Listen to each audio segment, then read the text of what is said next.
17. 1 Reis 17.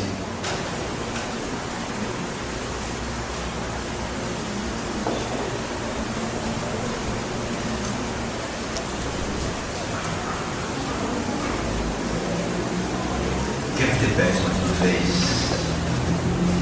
A reverência à palavra de Deus agora. Está boa, não ler a Bíblia sentado.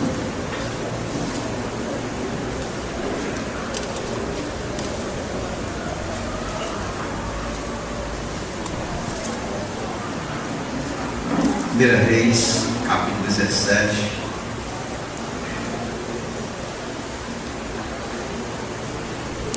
Milagre do Senhor na vida do presbítero. Deus também fará como fez dele em nossas vidas.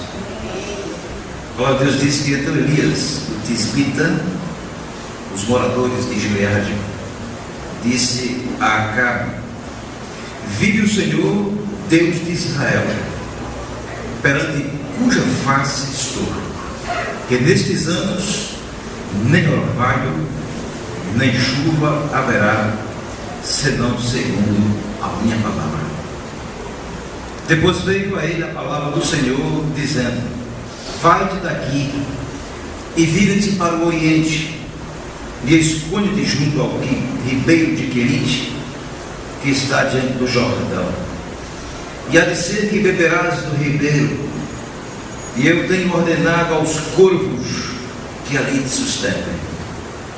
E foi, pois, e fez conforme a palavra do Senhor, porque foi e habitou junto ao ribeiro de Querite, que está diante do Jordão, e os corvos lhe traziam pão e carne pela manhã, como também pão e carne à noite, e bebia do ribeiro.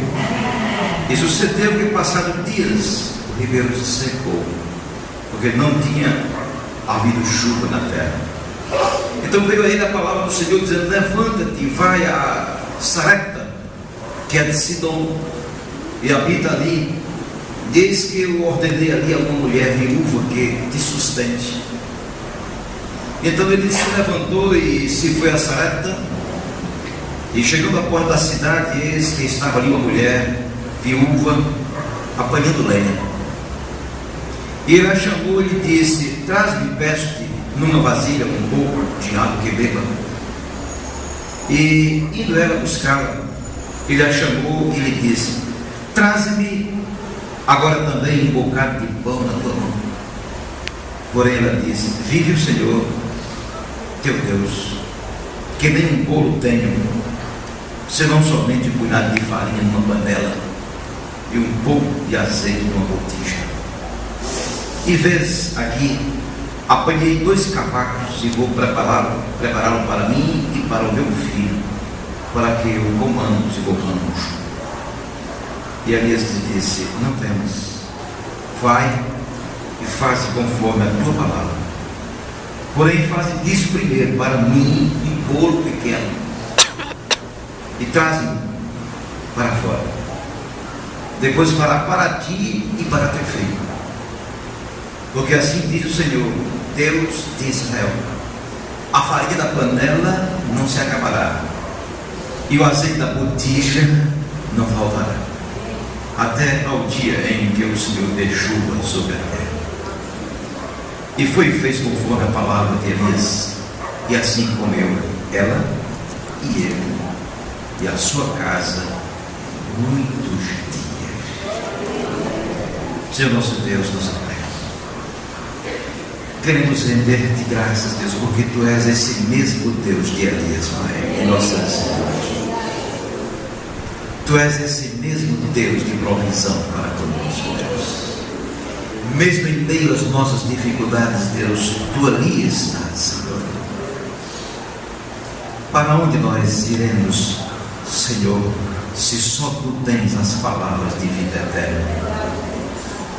Para onde nós iremos, Senhor? Cavar nós não podemos, Senhor. Se fizer a nossa cama ali no céu, Tu certamente ali estarás conosco, Pai. Pai, Te agradecemos por esse momento especial da tua igreja, Pai, que louva, que adora, que regozija com tua presença no meio do teu povo, Pai, que te enaltece, que eterniza, ó Deus, com todas as honras devidas a um Deus vivo, a um Deus que fala, a um Deus que responde nossas petições, Pai. Tu és o nosso grande Hashem, Pai.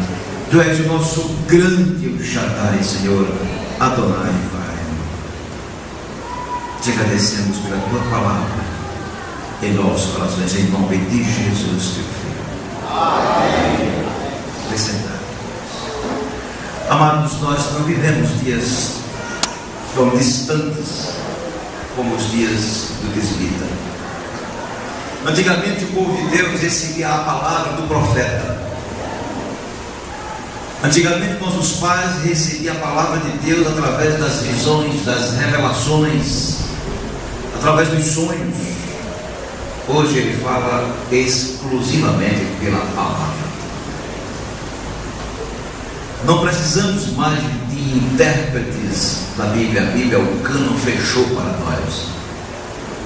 Ele diz a nós que somos filhos de Deus.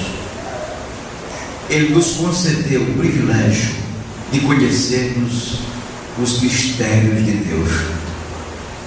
As outras pessoas, ele fala através da parábola e não da palavra, para que muitos ouçam, vejam, não entendam e não sejam salvos. Mas ele não quer que ninguém se perca, a não ser que todos venham ao arrependimento. Mas como o profeta Isaías diz, que nem todos ouvem a nossa pregação, porque nem todos serão salvos e nem todos serão chamados filhos do Altíssimo. Isaías falou isso profeticamente para o povo de Deus numa época bem mais próxima de Jesus. Daqui distante, Elias é perseguido por uma família da monarquia de Israel e que se encontrava diante de um poder opressivo contra o povo de Israel. Vivia num pecado de idolatria tremendo. Quando Deus diz que nós não nos associemos com pessoas iníquas ou com pessoas que não são da linhagem de Israel, nós pagamos um preço muito alto. Isso não é somente a história do passado, mas tem refletido na história do presente. Pessoas sem o entendimento espiritual, que não raciocinam com o Espírito de Cristo, que não tem a mente de Cristo, convive hoje num povo chamado igreja, e não é tão diferente do povo da monarquia de Israel, na época de Acabe. Acabe, rei de Israel, casara-se com uma mulher de Sidom, e uma mulher idólatra que trouxe rituais de cultos de idolatria para dentro de Israel. E se não bastasse, até os profetas de Israel, ela mandou que o seu esposo Acabe perseguisse, matasse ao fio da espada, e que ela pudesse trazer os profetas de Azera e os profetas de Baal, dos Sidônios, uma outra nação árabe, para profetizar em altares levantados pelas mãos do rei. Profetas insanos, não dando ouvido à voz do Senhor. E Deus castigou aquele povo de uma forma perversa. 3 anos e meio sem chover na terra de Israel. 3 anos e meio de seca. Se plantava, dava aquela chuva serôdia e a temporã, molhava a terra, eles plantavam, secava-se a plantação, o gafanhoto comia os brotos, não crescia, morria, e nada desenvolvia durante aquele período em Israel. A mão do Senhor estava sobre o seu povo. Por quê, pastor? Por falta de um culto racional a Deus, do raciocínio, do entendimento, do coração, do culto da alma. E o povo prestava um culto mecânico, como se fosse para estabelecer apenas um ritual de culto. E Deus estava esperando um coração aberto, um coração preparado, para que ele pudesse derramar suas bênçãos naqueles vasos.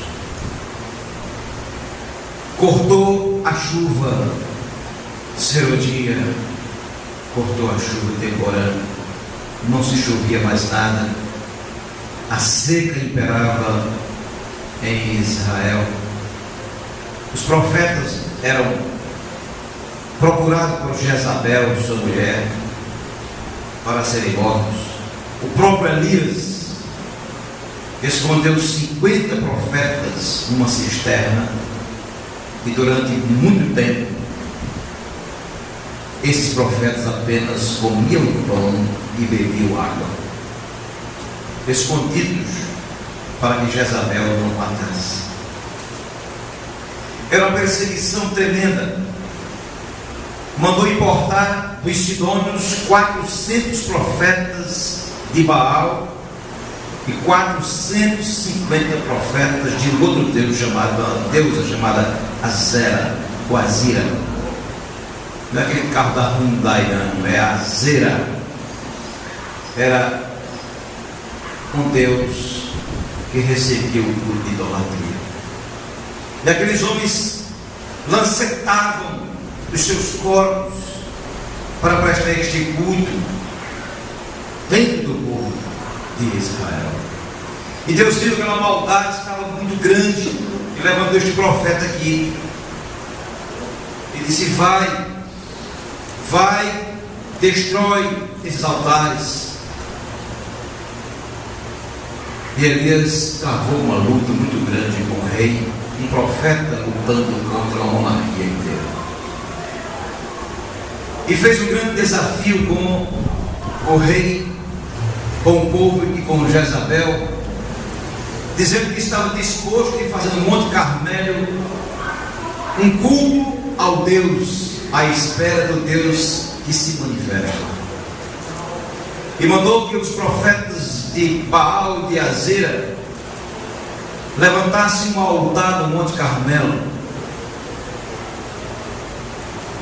e nesse altar eles colocassem o animal em sacrifício e não ateasse fogo, que ele também iria fazer um altar ao Deus eterno, e que ele não ia atear fogo, mas que esperava a manifestação do Deus que ele servia. E o povo achou bem essa passagem, nessa conversa de Elias com o rei, e foram até o Monte Carmelo e fizeram 2 grandes altares em cima do monte. E ali eles colocaram a lenha, colocaram o animal cortado pelas juntas para oferecer o local, e mandou para os profetas dos sidônios, 850 profetas, clamassem, gritassem, adorassem, para que estes deuses dele descessem fogo do céu e consumisse o local. E depois ele preparou dele e disse que depois eu orarei ao Senhor para que possa também consumir o local. E a palavra de Deus diz que eles gritaram, lancetaram seus corpos, sacrificaram-se ali seus corpos com sangue, para que Baal e Azira pudessem ouvir e incendiar o seu holocausto. E não aconteceu nada. E o povo todo de Israel no vale, embaixo do monte, esperando o espetáculo do céu, um momento inesperado de descer uma coluna de fogo sobre o altar. Já pensou você ter essa expectativa da oração e esperar a manifestação de Deus sobre o seu povo? E quando eles fizeram tudo isso, não conseguiram. Elias mandou que eles gritassem, reivindicassem, e nada aconteceu. Depois Elias orou a Deus, apresentou a vida dos incircuncisos e disse: Deus de Israel, o Senhor é Deus de Israel, se o Senhor é Deus do teu povo, o teu povo agora, e incender esse altar. E olha, ele mandou molhar o altar, ele mandou jogar água várias vezes na lenha, ele fez um rego cercando o holocausto para que a água não escorresse para fora e fosse toda embebida pela areia junto com a madeira, e não tinha possibilidade de atear fogo humano ali. E quando ele roga ao Senhor, Deus desce fogo do céu. O Shekinah de Deus acontece no Monte Carmelo, a presença de Deus falando com o seu povo. E ali ele construiu aquele holocausto, recebeu aquele culto, e depois ordenou que todo o povo marchasse e destruísse todos os outros profetas, e matassem todos os outros profetas. Você pode dizer assim: mas que Deus é esse? É um Deus de amor, mas é um Deus de fez justiça com o seu povo. Não ficou um profeta até o vale de Quizon. Todos foram mortos ao fim da espada dos soldados de Israel. Nós deparamos aqui de uma outra forma com esta seca. Aí foi de forma punitiva, mas Deus não fez chover ainda sobre a terra. Depois levanta Elias e disse: Elias, vai, porque abutres te servirão. E ele apenas ouviu a voz do Senhor. E quando Deus fala conosco, amados irmãos, é necessário que apenas nós obedeçamos ao nosso Deus e deixe as coisas com Deus acontecerem no tempo de Deus. E no tempo de Deus, a sua vida mudará, a sua vida tomará outra direção quando você obedece à vontade do nosso Deus. Ali Elias ficou na dependência daquela viúva e foi até exigente. Primeiro, a senhora faz um bolo para mim, depois faz um bolo para a senhora e para o menino. Você veja na qualidade de profeta o que foi que Elias exigiu. E tenho certeza que Deus fará o milagre na sua casa. E a palavra de Deus diz que aquela mulher fez conforme o profeta disse.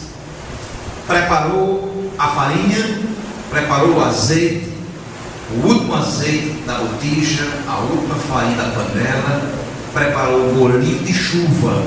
É esse bolinho de chuva rápido que faz em casa. Não tinha forno, era esse bolinho na caçarola mesmo. Fez aquele bolinho, mas não foi um bolo desse grande, confeitado, foi aquele bolinho chatinho, fininho, era o restinho do azeite, o restinho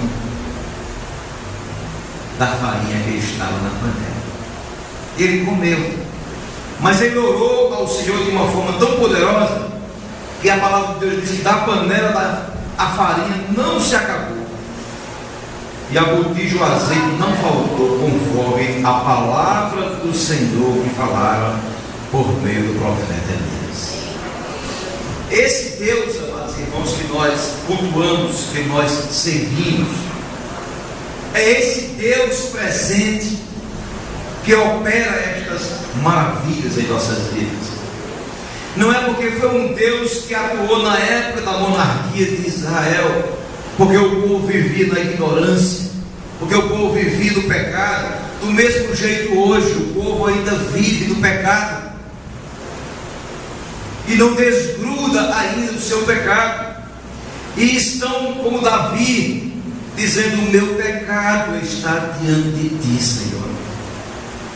Mas não há abandono do pecado, e Deus ainda pune o seu povo que não professa. A palavra diz na sequência aqui: depois dessas coisas, sucedeu que adoeceu o filho daquela mulher e morreu. E Elias depois foi chamado, porque era filho único daquela viúva, e não tinha como amparar aquela mulher. E Elias voltou à casa daquela senhora e mandou que deixasse somente ele e a criança, o jovem. E ali ele foi onde ele estava, junto ao corpo do garoto, orou sobre ele, e o garoto voltou a viver. E deu lenitivo àquela mãe, que tinha dado a prosperidade da sua casa, tinha dado a fartura do alimento, que tinha dado amparo como seu filho. Mas quando você faz como Deus manda, não podemos tomar decisões do nosso coração. Temos que orar e esperar a Deus agir em nossas vidas, porque caso contrário, nós iremos amargar com choros, ranger de dentes a nossa ignorância. E Deus não vai tirar enquanto as nossas narinas não forem torcidas para abandonarmos o erro e o pecado que faz separação entre nós e Deus. Elias, e tudo isso se apronta diante do Senhor. Depois daquele holocausto feito lá no Monte Carmelo, e diante desses encontros com Deus e com a fé, Elias vê a mão de Deus trabalhando, porque aqueles profetas foram arrancados do meio do povo de Deus, porque a idolatria foi banida do meio do povo de Deus. E quando eu falo idolatria, você apenas está olhando aí para estátuas, achando que é somente estátuas que é chamado de idolatria. Mas se você abrir para o livro de Colossenses capítulo 3, você vai encontrar o significado exatamente do que é idolatria.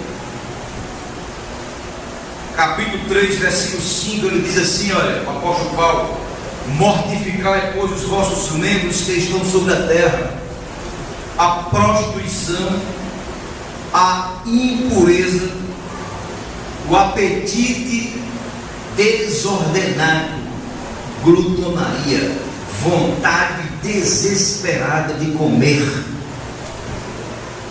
o comer com os olhos, glutonaria. Ele diz: apetite desordenado. Botarmos no prato que o olho está pedindo, que o estômago, que é de Deus, nas mãos, sendo amaldiçoado, não entregando aquilo que pertence a Deus. Os dízimos é do Senhor, amém? Mas a avareza é uma idolatria. E tem muitos crentes cometendo idolatria hoje, nesta noite, nesta igreja. Então não está distante do povo de Elias, mas ele diz que, havendo impureza, apetite desordenado, olhares maldosos contra seu irmão, ele disse: tudo isto é idolatria. Olha o que é que Deus diz: pelas quais vem o quê? A ira sobre os filhos. Você está cometendo idolatria? Deus desceu fogo do céu, consumiu o holocausto com os profetas de Baal e de Azera, por causa da idolatria do povo. Deus fechou os céus para não chover, por causa da idolatria do povo. Se você estiver incluído destes pecados aqui, peça perdão ao Senhor, para que a chuva temporânea da prosperidade, da bênção de Deus chegue em suas mãos. Vivemos tempos distantes, ou tempos equidistantes, guerras entre Elias e a igreja, mas o povo talvez seja diferente, mas o Deus é o mesmo. Somos um povo neotestamentário, que estamos cobertos pela graça de Jesus Cristo, mas cometemos as mesmas coisas que o povo de Deus do passado cometeu, e que os nossos olhos precisam serem abertos, para que nós não estejamos cometendo esta idolatria, e sejamos cortados das bênçãos de Deus em nossos lares, em nossas casas. Eu não digo hoje, mas eu digo amanhã nos netos, eu digo amanhã nos bisnetos, eu digo amanhã nos tetranetos, na geração sua do futuro. Nós vamos sumir da terra num século, mas ficará uma posteridade abençoada ou amaldiçoada. Você é quem vai dizer o que é que você quer. Faça um exame na sua vida, se você tem sido um crente, filho de Deus, ou tem sido um crente apenas que está ouvindo a vontade do diabo. O crente que faz a vontade do diabo é o crente que está dividindo o altar de Deus. Ora, ele tem desejo de servir ao Deus de toda ternura, com o coração sujeito a ele, mas ele não consegue, porque ele está dominado pelo pecado. E o pecado tomou ele e fez ele idólatra. E vem dificuldades pela frente, hoje, amanhã, mas vem. Ninguém ficará de fora da mão de Deus, não se engane. Notadamente é necessário que você se arrependa hoje e lance fora os seus ídolos. Tire o apetite desordenado, a prostituição, a impureza, a avareza. Destrua os altares de idolatria. Sirva a Deus de todo o seu coração. Ele abrirá as janelas dos céus e fará chover bênçãos em vossas vidas. Amém. Ele diz: ninguém vos domine ao seu bel prazer, com pretexto de humildade e culto dos anjos, metendo-se em coisas que não viu, estando debalde inchado na sua carnal compreensão.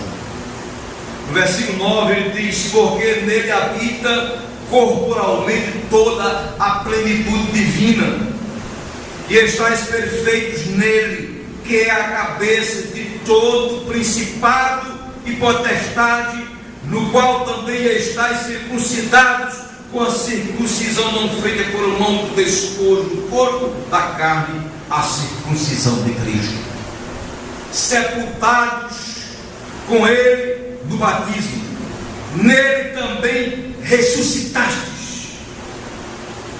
pela fé no poder de Deus que o ressuscitou dos mortos. E diz mais: e quando vós estavais mortos em vossos pecados e na incircuncisão da vossa carne, ele vos vivificou juntamente com ele, perdoando-vos todas as suas ofensas. Como não se dobrar diante de um Deus desse?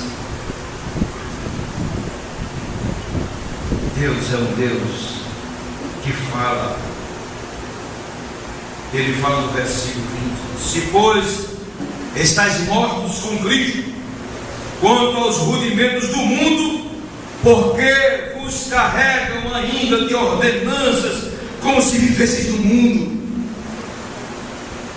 tais como não toques, não troques, não manuseie. As coisas todas perecem pelo uso segundo os preceitos de doutrina dos homens. E ele fala claramente aos nossos olhos: estas coisas muitas vezes têm, na verdade, alguma aparência de sabedoria, em devoção voluntária, até com humildade, até com um pouco de disciplina do corpo, mas não são de valor algum, senão para a satisfação da carne. Não é diferente do tisbita, porque foi que Deus falou ao seu povo, porque foi que Deus abençoou o seu povo, porque o seu povo se arrependeu, porque houve arrependimento da idolatria, desse conjunto de coisas que cada pessoa matou em seu coração, em sua vida, e começaram a servir a um Deus de todo valor, como hoje estamos pregando, não como um profeta de Deus, mas como um sacerdote, a palavra de redenção, de libertação da sua vida, para que Deus te livre das ofensas do mal. Elias orou muitas vezes ao Senhor, mas começou Deus falando, depois deste culto racional, depois dessa vida voltada para Deus. O que Deus quer de você é seu coração, meu filho, minha querida. O que Deus quer de você é um compromisso, é um comprometimento de que você está servindo a um Deus de todo o seu coração. Senão, não haverá manifestação de Deus em você. Você vai ficar marcando passo na sua vida, no dia a dia, achando que você vindo à igreja, achando que você orando, lendo a Bíblia em casa, dizendo: mas se eu não estou distante de Deus, vai resolver alguma coisa em sua vida? Não vai. É preciso haver arrependimento e voltar-se para Deus, porque sem a santificação ninguém verá o Senhor. 37 do 18 de 1 Reis: responde-me, Senhor. A oração de Elias. Veja na oração de Elias, versículo 36. Sucedeu, pois, que oferecendo-se a oferta de manjares, o profeta Elias se chegou e disse: ó Senhor, Deus de Abraão, Deus de Isaac, Deus de Israel, manifesta-se hoje que tu és Deus em Israel, e que eu sou teu servo, e que conforme a tua palavra fiz todas estas coisas. Responde-me, Senhor, responde, para que este povo conheça que tu, Senhor, és Deus, e que tu fizeste tornar o seu coração para trás. Então a música que eles cantaram hoje foi esta música: e então caiu fogo do céu. Glória a Deus. E então caiu fogo do céu, consumiu os holocaustos, e além as pedras e o pó, e ele lambeu a água que estava no rei, e vendo todo o povo, caiu sobre os seus rostos e disse: só o Senhor é Deus. Se você tem algo de arrependimento no seu coração, repita comigo: só o Senhor é Deus. Mais uma vez: só o Senhor é Deus. E Elias lhes disse: lançai mão dos profetas de Baal, lançai mão da idolatria, mate a idolatria agora. Não é matar os profetas de Baal que foram mortos, mas a idolatria que está dentro de você, mate agora. nenhum desses pecados escape do seu coração agora, em nome de Jesus. Viva o momento de Elias agora. Nenhum deles escape de você. Lança em mão desses pecados que está sobre você.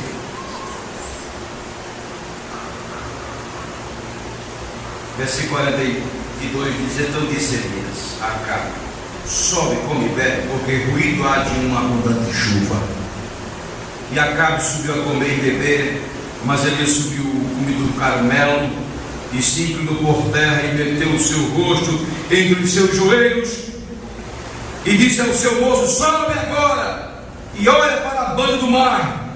E subiu e olhou e disse: não há nada. Então disse ele: torna lá 7 vezes.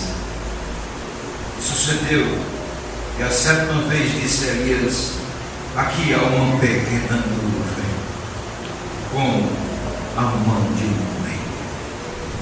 Subindo do mar, então disse ele: sobe, e disse a Acabe: aparelha o teu carro e desce, para que a chuva não te apanhe. Sucedeu que entretanto os céus enegreceram com nuvens e vento, e veio uma grande chuva, e Acabe subiu ao carro e foi para Jezreel, e a mão do Senhor estava sobre Elias, o qual cingiu os seus lombos, e veio correndo perante Acabe até a tomalha de Jezreel. Deus falou na obediência. Deus abriu as janelas dos céus depois daqueles 3 anos e meio, e choveu,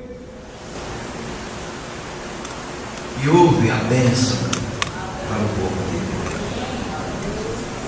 Assim também, como eles quebraram a idolatria, a gente prega da mesma forma o aplicativo da mensagem, que você esteja quebrando também estes pecados, para que a manifestação de Deus seja notória e fiel em suas vidas. Deus diz: pastor, eu estou nesta noite desafiado a arrepender dos meus pecados, e mesmo que eu esteja sendo crente, eu quero recomeçar em nome de Jesus. Levante sua mão. Amém, amém, amém. Jesus, amém, amém. Se você crê, amém, amém. Muitas mãos erguidas dizendo: pastor, eu me arrependo dos meus pecados de idolatria. E é isso que Deus quer. Sabe por que Deus quer? Deus quer derramar bênçãos na sua vida. Só estava precisando que você fizesse isso, que erguesse sua mão e visse como a mão de um homem lá no tamanho de uma nuvem de pequena, e deixasse que Deus derramasse sobre você, como você está se colocando diante de Deus. Prepare sua botija, porque vai derramar o azeite de Deus sobre ela. Se você se arrepende do seu coração, de todo o coração, prepare-se para que Deus derrame sobre sua vida bênçãos tais. É aí aonde Deus trabalha, é aí aonde Deus se manifesta em nossas vidas, em todo o coração. Deus eterno, queremos te rogar, Pai, pela vida do teu povo, pela vida da tua igreja. Queremos te suplicar, Deus, por essas bênçãos em nossas vidas. Suplicamos, Deus, porque tu és um Deus vivo em cada coração. Tu és um Deus presente em nossas vidas. Tu és o Deus de ontem, de hoje e de eternamente. E que essa mensagem, ó Deus, seja aplicada aos nossos corações, às nossas vidas, e sejamos como o povo de Deus, pronto, de um coração arrependido e amoroso para te servir de todo o coração. Faz chover, Senhor, ricas bênçãos na vida dos teus filhos. Nós te oramos no nome de Jesus. Amém?